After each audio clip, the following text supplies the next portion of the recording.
Recording in progress. तो बच्चों, सबसे पहला जो आपका प्रैक्टिकल है वो आपका एनाटमी एंड फिजियोलॉजी का है। मैंने आप लोगों को इसका जो न्यू पीडीएफ्स बना के भेजे हैं वो आपके फार्मेसी काउंसिल के जो सिलेबस है प्रैक्टिकल्स का उसके मुताबिक है। तो आप लोगों ने जो न्यू कॉपीज हैं उनके मुताबिक ही कॉपीज तैयार करनी है। अगर किसी बच्चे ने पुरानी कॉपीज के पैटर्न के ऊपर कॉपीज तैयार कर ली हैं तो अब 2 दिन के अंदर वो नई कॉपी तो नहीं बना सकता बच्चा। तो अब नेक्स्ट क्या उसके लिए है, उसके लिए ये है कि जो उसने तैयारी करनी है प्रैक्टिकल कॉपी में से वो इन पीडीएफ्स के अंदर से कर ले, जो कि मैंने अभी रिसेंट ही ग्रुप में शेयर की हैं कंप्लीट करवा के। तो एनाटमी और फिजियो का प्रैक्टिकल आपका नंबर 1 है। बाकी चीजें मैंने आपको गाइड कर दी हैं कि आपका पेपर पैटर्न क्या है, आपको थ्योरी कितनी आएगी, आपका वाइवा कितनी देर का होगा, और सारी चीजें वो आपका इससे पहले लेक्चर में मैंने बता दिया। जिस बच्चे को वो चीजें नहीं पता वो लेक्चर जाके देख ले।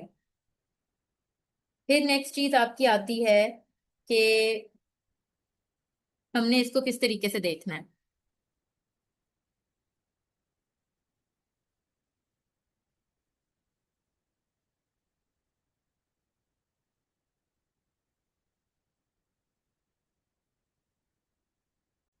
Recording in progress. अच्छा बच्चे, आप लोगों का जो पैटर्न है वो ऑलरेडी शेयर्ड है आप लोगों के साथ। तो पैटर्न में आप लोगों को यहाँ पे नहीं एक्सप्लेन करूंगी, मैं आप लोगों को थोड़ा थोड़ा सा है ना दोबारा से रिवाइज करवा देती हूँ। पहला प्रैक्टिकल है, कॉपी के अंदर जो है वो 2 एनाटमी के भी प्रैक्टिकल्स लिखे हुए हैं और फिजियो के भी प्रैक्टिकल्स लिखे हुए हैं। एनाटमी के अंदर जो है, अब आपको जब थ्योरेटिकल आएगा तो कुछ आपको एनाटमी के अंदर से आएगा, कुछ आपको प्रैक्टिकल जो है वो फिजियो के अंदर से आएंगे। अब इसमें आपको शॉर्ट क्वेश्चन भी पूछे जा सकते हैं। आपने जब आपको स्टेटमेंट दी जाएगी प्रैक्टिकल की, आपने उसको नोट करना है कि जो स्टेटमेंट है मेरी उसके अंदर उसने मुझसे कोई क्वेश्चन भी पूछा है।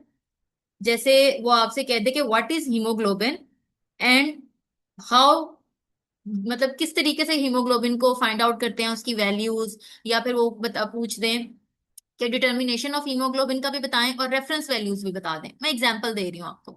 या तो फिर अगर वो ब्लीडिंग टाइम का प्रैक्टिकल पूछ रहे हैं तो ब्लीडिंग टाइम के प्रैक्टिकल के अंदर वो आपको ये कह दें कि ब्लीडिंग टाइम क्या होता है, या what is the difference between bleeding time and clotting time. तो आपको थ्योरी का पोर्शन भी प्रैक्टिकल में, जो शुरू में आपको 2 या 3 प्रैक्टिकल लिखने के लिए आने हैं 30-35 मार्क्स के, उसमें वो प्रैक्टिकल के साथ जो आपकी कॉपीज में प्रैक्टिकल्स हैं इनके साथ वो कोई और चीज भी, थ्योरेटिकल चीज भी आपको प्रैक्टिकल से रिलेटेड कोई जो है पूछी जा सकती है, कोई डेफिनेशन।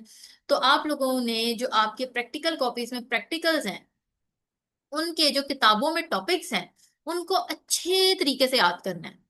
अब जो हमने कॉपी में थोड़ा बहुत लिखा है, हम पूरी कॉपी में पूरा चैप्टर तो नहीं ना उसका लिख सकते थे। तो हमने फिर थोड़ी थोड़ी सी तो डेफिनेशन लिख दी या 1-2 इंपॉर्टेंट चीजें लिख दी। लेकिन किताब के अंदर से आपने उसको अच्छे तरीके से करना है कि कोई पॉइंट ना मिस हो जाए। फिर नेक्स्ट चीज आती है कि आपने वाइवा के लिए तो आपने पूरी पूरी किताबें भी रिवाइज करनी है, और वाइवा के लिए आपने पूरी प्रैक्टिकल कॉपीज भी करनी है। वाइवा जो है आपको प्रैक्टिकल कॉपीज से भी आ सकता है, वाइवा आपको किताबों से भी आ सकता है। तो वाइवा में आपने ये नहीं कहना कि मिस ने कहा था कॉपी सिर्फ तैयार करनी है तो कॉपी हमने तैयार कर लिया। वाइवा आपको बुक के अंदर से भी आएगा। फिर ये चीज हो गई। उसके बाद जो है, जैसे अब हमारे पास ये प्रैक्टिकल्स हैं एनाटमी के, anatomy of human skeleton, anatomy of skull, anatomy of pelvic region, pelvic girdle का, anatomy of lower limb, upper limb, vertebral column, digestive system, respiratory system, urinary system, cardiovascular system, reproductive system. अब anatomy है क्या चीज? Anatomy structure है। तो आपको इन तमाम चीजों के जो हैं वो स्ट्रक्चर्स ड्रॉ करने आने चाहिए और उनकी लेबलिंग आनी चाहिए। मतलब अगर आपको आता है कि draw digestive system and label it, तो आपको पूरा डाइजेस्टिव सिस्टम ड्रॉ करना आना चाहिए और साथ आपको उसकी लेबलिंग भी आनी चाहिए। शुरू में जो आपका ओवरऑल तमाम बोन्स के नाम बता दिए हैं। अगर एग्जामिनर आपसे पूछता है क्लेविकल किधर है या आपका स्केपुला किधर है, आपकी जो है ये जॉ जो है इसका दूसरा नाम क्या है, आपकी जो है वो इलियम किधर होती है, ये जो आपका बाजू है इसमें कौन कौन सी बोन्स हैं, या तो ये आपकी जो टांग है उसमें कौन सी बोन है, आपकी जो थाई है उसमें कौन सी बोन है, आपको ये ओवरऑल तमाम नाम आने चाहिए। यहाँ पे भी आपकी कॉपी के अंदर भी ये कंप्लीटली तौर पर ये शुरू में प्रैक्टिकल है जिसमें आपको तमाम नाम का बताया है कि आपको ये ह्यूमन बॉडी की तमाम बोन्स के नाम आने चाहिए। फिर एनाटमी जो है इसमें आपको डायग्राम भी ड्रॉ करनी आनी चाहिए और उसकी लेबलिंग भी। ये तमाम स्ट्रक्चर्स हो गए। आपने हर डायग्राम को बेटा ड्रॉ एक दफा और हाथ से कर लेना है, ताकि आपको जब पेपर में डायग्राम आए तो आप ड्रॉ कर सको। फिर आगे आते हैं आपके फिजियो के प्रैक्टिकल्स। फिजियो के practicals, bleeding time, clotting time, pulse, blood pressure. ये वाले जो पल्स और ब्लड प्रेशर है ये तो बहुत ही कॉमन है, ये तो आप लोगों ने अपने घर में जो है वो खुद भी शायद किए हों, क्योंकि मोस्टली आप लोगों में से बच्चे जो है मेडिकल प्रोफेशनल होते हैं, मेडिकल फील्ड से ऑलरेडी रिलेटेड होते हैं। एरिथ्रोसाइट सेडिमेंटेशन रेट है, हीमोग्लोबिन है, ब्लड ग्रुप हमने फाइंड आउट करना है, डब्ल्यूबीसी काउंट है, आरबीसी काउंट है। तो इसको एक एक करके हम देखते हैं। सबसे पहले आ गया ये ब्लीडिंग टाइम का प्रैक्टिकल। ये ब्लीडिंग टाइम का प्रैक्टिकल जो है ये हमने किस तरीके से किया था कि हमने फिंगर को अल्कोहल स्वैब से क्लीन किया। ये एक फिल्टर पेपर लिया हमने, फिंगर को प्रिक किया नीडल से, और 0 सेकंड के ऊपर, साथ ही हमने स्टॉप वॉच ऑन कर ली। 0 सेकंड के ऊपर जो भी आपका ब्लड निकला था, ऊज आउट हुआ था आपकी फिंगर से, आपने इधर लगा लिया।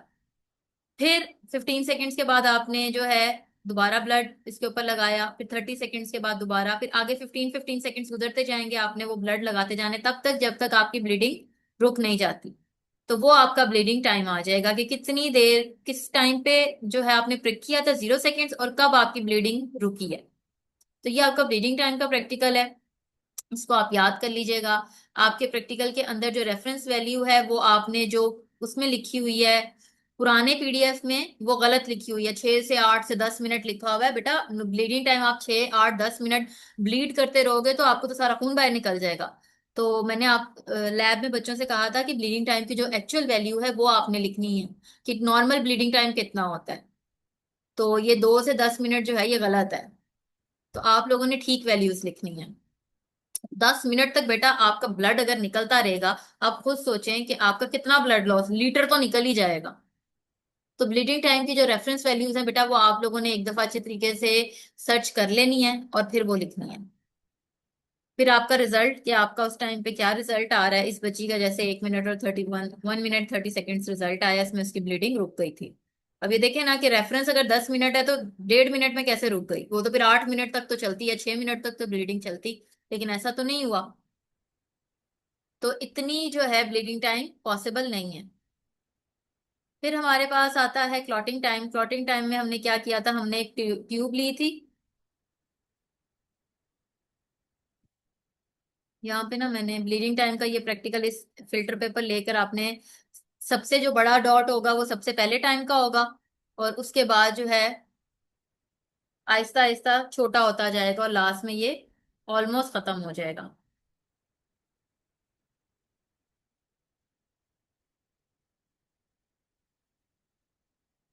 मैंने यहाँ पे ना क्लॉटिंग टाइम की भी ट्यूब निकाली थी। हाँ, क्लॉटिंग टाइम की ट्यूब जो होती है ना, ये ऐसे कैपिलरी ट्यूब होती है। कैपिलरी ट्यूब के अंदर आप ऐसे ही फिंगर प्रिक करते हो, और उसके अंदर हाफ वे ट्यूब फिल कर लेते हो। फिर आपने जैसे फिंगर प्रिक की थी, आपने जो है वो टाइमर ऑन कर दिया था। फिर आपने एक एक मिनट या 30-30 सेकंड्स के बाद जो है ना ट्यूब थोड़ी थोड़ी तोड़ के, जैसे इन्होंने तोड़ी हुई है, ये बहुत पतली सी ट्यूब होती है, ये देखें इस हाथ में कितनी पतली सी ट्यूब है। तो ये थोड़ी थोड़ी साइड से तोड़ के आपने देखते जाना है कि क्लॉट बना है कि नहीं। अगर क्लॉट नहीं बना तो वो प्लेन टूट जाएगी, और अगर क्लॉट बन गया तो ये देखें, ये जिस पिक्चर के अंदर ये ऐसे थ्रेड लाइक स्ट्रक्चर है, ये आ जाएगा, तो इसका मतलब है क्लॉट बन गया है। फिर आप 15-15 या 20-20 सेकंड के बाद तोड़ तोड़ के देखते रहेंगे, तो जब क्लॉट बन जाएगा वो रीडिंग आपने नोट कर लेनी है कि क्लॉट बन गया है। तो ये क्लॉटिंग टाइम है। आपको क्लॉटिंग का प्रैक्टिकल के साथ आपको क्लॉटिंग होती कैसे है, क्लॉट होगा क्या, क्लॉटिंग के तरीके क्या हैं, क्लॉटिंग फैक्टर्स क्या होते हैं, आपने थ्योरेटिकल बुक से भी इसको अच्छे तरीके से याद करना है, और आपने कॉपी से भी याद करना है, लेकिन वाइवा के लिए आपने पूरी बुक एक दफा रिवाइज करनी है। पल्स कैसे चेक करते हैं, difference between radial pulse and brachial pulse क्या है। पल्स जो है वो उसके लिए सिटिंग पोजीशन का या रिलैक्सिंग पोजीशन का होना जरूरी है। ये सारी चीजें जो हैं, एक तो ये एक्सपीरियंस से भी पता होती हैं, दूसरी दूसरी थ्योरेटिकल याद करके भी होती हैं। ब्लड प्रेशर, अब आपको ना इनकी प्रोनाउंसिएशन भी आनी चाहिए। अब ये स्फिग्मोमेनोमीटर है। अब एग्जामिनर पूछते बेटा आपने ब्लड प्रेशर कैसे किया, क्या अपरेटस था, बच्चों को बोलना नहीं आता ये, तो आप लोगों को एटलीस्ट बोलना आना चाहिए कि स्फिग्मोमेनोमीटर है। ये हम लोगों ने मैनुअली किया है, उसके अलावा ब्लड प्रेशर की एक जेएनसी क्लासिफिकेशन है कि प्री हाइपरटेंशन में क्या वैल्यूज होती हैं, नॉर्मल वैल्यूज क्या होती हैं, और प्री हाइपरटेंशन में क्या वैल्यू होगी। जैसे नॉर्मल रेंज में हमने ब्लीडिंग टाइम और क्लॉटिंग टाइम की भी नॉर्मल रेंजेस देखी है ना, कि नॉर्मली ब्लीडिंग टाइम क्या होता है, फिर मेरा जो मैंने प्रैक्टिकल किया उसका ब्लीडिंग टाइम क्या आया है। इसी तरीके से नॉर्मल रेंज में जो है वैसे ब्लड प्रेशर क्या होता है, और मैंने अभी अपना किया था तो क्या आया था। फिर हाइपरटेंशन, ब्लड प्रेशर का इंक्रीज हो जाना, that is hypertension. JNC classification है कि प्री हाइपरटेंशन क्या होता है, प्राइमरी, सेकेंडरी, टर्शरी, इस तरीके से ग्रेडिंग में है। फिर इमरजेंसी में क्या जो है वो हाइपरटेंशन में ब्लड प्रेशर का होता है। तो ये चीजें भी आपने साथ साथ देख लेनी है। ईएसआर ट्यूब वेस्टर्जन और विंट्रॉप मेथड है, ट्यूब लेनी है आपने, उसके अंदर आपने ब्लड लेना है, रेफरेंस वैल्यूज लिखी हुई है कितनी ट्यूब और कितना ब्लड है। इसमें हम लोगों ने 1.6 ml ब्लड लेना था, और फ्रेशली आपने उसी टाइम पे जो है किसी ह्यूमन बॉडी से उसको लेना है। एंड देन उसके अंदर 0.4 ml हम लोगों ने ट्राई सोडियम सिट्रेट सोल्यूशन लिया, ये एंटी कोगुलेंट है। हम हेपारिन भी ले सकते हैं, वो हमारी बॉडी का नेचुरल एंटी कोगुलेंट है। तो हम लोगों ने जो है वो सिंथेटिक एंटीकोगुलेंट लिया, हम लोगों ने इन दोनों को मिक्स करके चीजों को हम लोगों ने ट्यूब में लगा दिया। ट्यूब में लगाने के बाद आपने इसको 30 मिनट्स के लिए छोड़ देना होता है। जब आप इसको 30 मिनट्स के लिए छोड़ देते हो तो जो ब्लड सेल्स हैं वो नीचे सेटल डाउन हो जाते हैं और प्लाज्मा ऊपर आ जाता है। फिर हम लोग ये वैल्यू है यहाँ से हम नोट कर लेते हैं, और ये हम जो है वो लिख लेते हैं।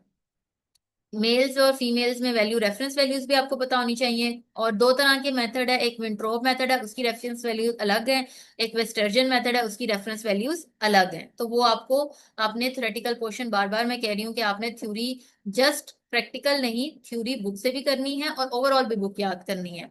मैं बाद में किसी के बच्चे के मुंह से ना सुनूं कि मिस आपने तो कहा था सिर्फ कॉपी याद करनी है। अभी मैंने एक स्टूडेंट को कॉपी चेक करते हुए कहा था आपने कॉपी, पुरानी कॉपी लिखी है, गलत लिखी है। तो आपने ना पीडीएफ से तैयारी करनी है, आपने ये जो मैंने न्यू पीडीएफ शेयर किया उससे तैयारी करनी है। उसने जाके अपने साथ 6 दोस्तों को ये बताया कि मिस ने कहा है सिर्फ पीडीएफ तैयार करके चले जाना है आपने पेपर में। तो अगर आप तक कोई इन्फॉर्मेशन पहुंची है ना, तो आपने वो ठीक इन्फॉर्मेशन स्टूडेंट्स को देनी है, आपने मेरे हवाले से झूठ नहीं बोलना अगलों को। इस वजह से मेरा ये लेक्चर लेने का भी मकसद यही था। और वही बच्चे आए हैं लेक्चर में जो कि ऑलरेडी कैंपस में आके ले चुके हैं, कोई भी और बच्चा ऐसा नहीं है जो कि ऐसा आया हो जो कि कैंपस में ना आता हो। आप लोगों ने प्रैक्टिकल कॉपी भी अच्छे तरीके से याद करनी है, क्योंकि शुरू में 2 या 3 प्रैक्टिकल आपको जो लिखने के लिए आएंगे वो इसी में से आएंगे। अगर ये आप गलत लिख दोगे ना तो आप भूल जाओ आप पास हो। क्योंकि अगर हम भी रिक्वेस्ट करते हैं एग्जामिनर से कि सर ये बच्चा लायक है, वाइवा में चलो नहीं बोल सका, परफॉर्मेंस भी नहीं उसने अच्छी की, लेकिन शीट तो नहीं ना झूठ बोलती। शीट में जो लिखा है, एग्जामिनर आपकी शीट खोल के देखेगा कि बच्चा कुछ पढ़ के भी आया कि नहीं। लाइक बच्चे तो पढ़ के जाते हैं ना, बच्चा कुछ पढ़ के आया भी कि नहीं। तो शीट आपकी ठीक लिखी होनी चाहिए। अब वहां पे इतना स्टूडेंट होता है, बच्चों को गुंजाइश मिल जाती है चीटिंग करने की। आप लोगों ने चीटिंग नहीं करनी है। एक दफा आप चीटिंग करते पकड़े गए बेटा, आप लोग गए, आप लोगों को 2 साल के लिए उन्होंने ब्लैकलिस्ट कर देना। जितनी मर्जी जो है गुंजाइश हो चीटिंग करने की, हर चीज करने की, आप लोगों ने चीटिंग नहीं करनी। एरिथ्रोसाइट सेडिमेंटेशन रेट हो गया। देन ये एचपी का प्रैक्टिकल है, ये साहलीज का हीमोग्लोबिनोमीटर है, साहलीज मेथड इसे कहते हैं। ये जो इसके अंदर ट्यूब है, इसमें जो है हम लोग, ये एक ट्यूब होती है पिपेट, इससे हमने आपने प्रिक करना है ब्लड। एक यहाँ पे लेवल बना होता है लाइन, इस लाइन तक आपने इसके अंदर ब्लड लेना होता है। फिर आप इस ट्यूब के अंदर वो ब्लड डाल देते हैं, ठीक है। उसके बाद आपने 1 to 2 ड्रॉप्स इसके अंदर हाइड्रोक्लोरिक एसिड 0.1 नॉर्मल डालना होता है। उससे क्या होगा, उससे ये होता है कि आपका जो ब्लड सेल्स हैं उनको जब हाइड्रोक्लोरिक एसिड लगता है तो वो रप्चर हो जाते हैं और हीमोग्लोबिन बाहर आ जाता है। तो जो पहले रेड कलर का ब्लड था, जब आप हाइड्रोक्लोरिक एसिड डालोगे तो वो किस कलर का हो जाएगा, ब्राउन कलर का, चॉकलेट ब्राउन कलर का हो जाएगा। फिर आपने क्या करना है, आपने ड्रॉप बाय ड्रॉप इसके अंदर पानी डालना शुरू करना है, distilled water. Drop by drop, dropper मौजूद होगा, ड्रॉप बाय ड्रॉप आपने डिस्टिल्ड वाटर तब तक डालना है जब तक ये जो साइड पे जो ये ट्यूब्स हैं, आपकी अपनी ट्यूब का जो कलर है वो साइड की ट्यूब के कलर के जैसा हो जाए, सेम टू सेम हो जाए। अब जब सेम टू सेम कलर हो जाएगा, डायरेक्ट लाइट के सामने रख के आपने ये प्रैक्टिकल करना है। तो जैसे सेम टू सेम कलर हो जाएगा, आपने ट्यूब बाहर निकालनी है और जिसके ऊपर रीडिंग लिखी होगी वो आपने नोट कर लेनी है। आपको हीमोग्लोबिन की वैल्यू आ जाएगी उस बच्चे की जिसका सैंपल था। और उसके अलावा जो है आपके जो हीमोग्लोबिन है वो की रेफरेंस वैल्यूज भी पता होनी चाहिए, हीमोग्लोबिन क्या है, ये सारी चीजें भी आपको पता होनी चाहिए। फिर ब्लड ग्रुप का प्रैक्टिकल अगर हम देखें तो आपने एक टेस्ट ट्यूब पे लेकर, ये इसने न्यूबॉर चैम्बर का कर दिया। ब्लड ग्रुप के प्रैक्टिकल के अंदर बच्चे आप लोगों ने एक जो है टेस्ट ट्यूब के ऊपर 3 ड्रॉप्स लिए, तीनों ड्रॉप्स के अंदर एक के अंदर आपने एंटी ए सीरा डाला, एक के अंदर एंटी बी डाला और एक के अंदर आपने डी सीरा लिया। अगर ये देखें, अब आपने बाकी सारी चीजें नहीं देखनी, ठीक है, आप बस ये देखें, मैं आपको इनसे समझाती हूँ। ये तीन स्लाइड्स बस आप देखें, ये तीन पॉइंट्स 1 2 एंड 3। इसके अंदर आपने एंटी ए लिया, इसके अंदर आपने एंटी बी लिया और इसके अंदर आपने डी ले लिया। अब ये देखें, इसके अंदर कोगुलेशन नहीं हुई, इसका मतलब है कि ये ए ब्लड ग्रुप नहीं है। जिसके अंदर ए लिया था, कोगुलेशन नहीं हुई, तो ये ए ब्लड ग्रुप नहीं है। अगर इसके अंदर कोगुलेशन हो जाती, जैसे ये कोगुलेशन हुई हुई है, कोगुलेशन हो जाती तो फिर ये ए ब्लड ग्रुप होता। कोगुलेशन नहीं है तो ये ए ब्लड ग्रुप नहीं है।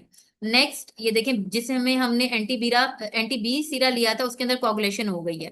कोगुलेशन या क्लम्पिंग ऑफ ब्लड, ब्लड की क्लम्पिंग हो गई है, तो ये क्या है, ये बी ब्लड ग्रुप है। फिर हमने देखना है पॉजिटिव या नेगेटिव। तो ये जिसमें हमने डी लिया था, तो डी में देखें कि ये कोगुलेशन हुई है या नहीं हुई। कोगुलेशन नहीं हुई, तो ये नेगेटिव है। तो ये कौन सा ब्लड ग्रुप आ गया, बी नेगेटिव। इसी तरीके से बच्चे ए बी और डी आप लोगों ने लेना है, सैंपल स्लाइड के ऊपर लेबल करना है, फिर उसके अंदर ए बी और डी एंटीसीडा डालने हैं। ए में कोगुलेशन होगी तो ए ग्रुप है, बी में कोगुलेशन होगी तो बी ब्लड ग्रुप है, डी में हुई तो पॉजिटिव है, डी में ना हुई तो नेगेटिव है। अगर दोनों में ना हुई तो ओ है, ओ ब्लड ग्रुप है, और अगर दोनों में हो गई तो वो ए बी है। फिर हमारे पास आता है red blood cell and white blood cell count. Red blood cell और व्हाइट ब्लड सेल काउंट के लिए बेटा आप लोगों का ये होता है न्यूबॉर्न चैम्बर। इसमें ये चैम्बर जो है, ये इस तरह की ग्लास स्लाइड होती है। इसके ऊपर एक ऊपर चैम्बर बना होता है, एक नीचे चैम्बर बना होता है। और ये अगर हम लोग ओपन करके देखें तो ये इस तरह का चैम्बर होता है। इसमें हम इन इन चार बॉक्सेस के अंदर व्हाइट ब्लड सेल्स देखते हैं, और ये जो दरमियान वाला बॉक्स है इसमें 1 2 3 4 और दरमियान वाला 5। इस पूरे बॉक्स के अंदर हम रेड ब्लड सेल नहीं देखते, बल्कि इसके किनारों के 4 और एक दरमियान वाले 5 बॉक्सेस के अंदर हम लोग जो है वो रेड ब्लड सेल्स देखते हैं। तो इनकी जो मजीद डिवीजन है कि ये कितने इनके अंदर बॉक्सेस बने हुए हैं, ये टोटल कितने हैं और इसके अंदर कितने बॉक्सेस बने हुए हैं, ये आपकी प्रैक्टिकल कॉपी के अंदर मैंने वाज़िया तौर पे आप लोगों को लिखवाई हुई है। जैसे व्हाइट ब्लड सेल के जो टोटल बॉक्सेस थे वो 64 बनते थे, जो किनारों वाले 4 थे उनमें टोटल 64 बॉक्सेस बन रहे थे। और ये सारी डिवीजन मैंने आप लोगों को साथ समझा दी थी।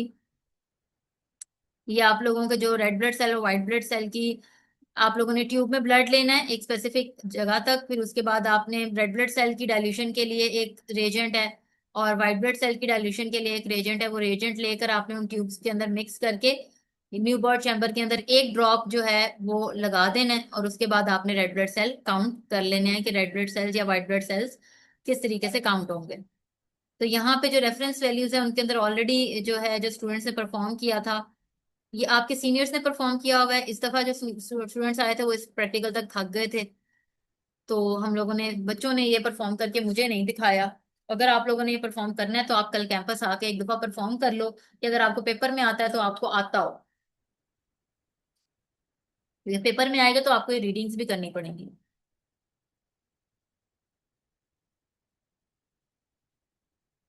साहलीस का गुजर गया, ये ब्लड ग्रुप वाला बच्ची ने खुद किया हुआ है, अपना करके लगाया हुआ है, ये भी गुजर गया। ये रेड ब्लड सेल की रीडिंग्स है। रेड ब्लड सेल जो है, मैंने आपको बताया था कि वो 3 कोनों से होना था। ये इस वाले दरमियान वाले बॉक्स में 1 2 3 4 और ये 5 5 बॉक्सेस में होना था। तो इसके अंदर टोटल कितने हैं, 80 स्मॉल बॉक्सेस हैं। मतलब अंदर मजीद डिवीजन अगर हम देखें तो वो 80 बॉक्सेस की है। तो ये सारी इसकी वैल्यूज हैं। ये आपका जो है फिजियो का भी प्रैक्टिकल कंप्लीट हो गया है और एनाटॉमी का भी कंप्लीट हो गया है। एक दफा रिवाइज कर लिया है। अगर आप में से किसी बच्चे को कोई सवाल है तो पूछ लीजिएगा।